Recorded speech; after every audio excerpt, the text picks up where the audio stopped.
Konbawa, magandang gabi. Ako po si Jeronimo Mugueres. Ito ang Konbawa Shiga at ngayon ang mga balita. Ang lalawigan ng Shiga ay tuwang-tuwa sa astronomical show ng annular eclipse makalipas ang 282 taon. Ginanap ang obserbasyon ng annular eclipse sa Monobe Elementary School sa lungsod ng Moriyama noong ika-21 ng Mayo at ang mga estudyante na nais lumahok ay pumasok sa paaralan ng 45 minuto ng mas maaga. Pagkatapos, noong 7:30 ng umaga,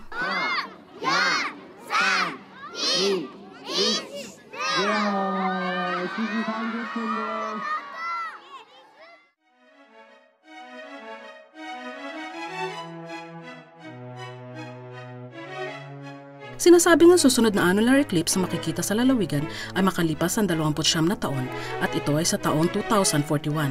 Ang daang taon na astronomical show ay nagbigay ng lubhang kagalakan sa loob ng lalawigan.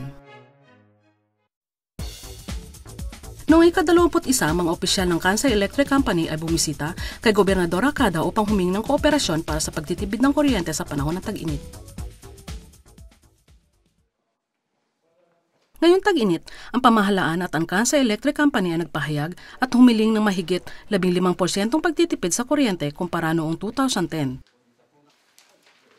Ito ay magsisimula sa ika-2 ng Hulyo hanggang ika-7 ng Setyembre, mula ika-9 ng umaga hanggang ika-8 ng gabi.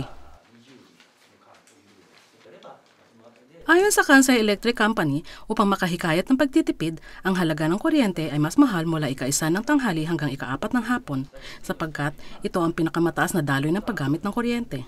Samantala, magiging mas mura naman ang halaga magmula ika-11 ng gabi hanggang ika-7 ng umaga, sa dahilang nababawasan ang daloy ng kuryenteng nagagamit.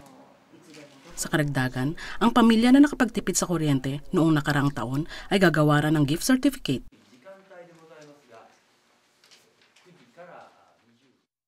Paunawa buhat sa lalawigan ng Shiga. Gaganapin sa ika-16 ng Hunyo ay ika-15 beses na Umikaze Natsu Matsuri sa University of Shiga Prefecture sa lungsod ng Hikone. Kahit sino ay maaaring lumahok. Sa araw na ito, bukod sa restaurant at food stand, mayroon ding 150 booth ng flea market at may mga inihandang attractions katulad ng haunted house at iba pa. Sa karagdagan, sa Matsuri ay nagsagawa ng My Hashi exercise at No My Car exercise bilang bahagi ng environmental activity. Naghanda din ng 300 limitadong kopya ng mga tiket na maaaring gamitin sa mga food stand at restaurant. Ito ay pamimigay sa mga taong may sariling dalang chopsticks at sa mga taong gumagamit ng bus upang makapunta sa lugar. Ang programang ito ng Konbawa Shiga na ipinapalabas tuwing Huwebes ay maaaring mapanood sa internet video site na YouTube. Bukod sa salitang Portuges na siyang ginagamit sa salita sa programa sa TV, ito ay isinasalin din sa mga salitang Ingles, Kastila, Tagalog at Inchik para sa iba pang mga dayuhan na naninirahan sa lalawagin ng Shiga. Sila ang mga naatasang tagapagsalita sa iba't ibang wika. Lahat ng programa ay isinalin at naka-upload sa internet. Hanapin ito sa Konbawa Shiga Tagalog at panoorin sa YouTube.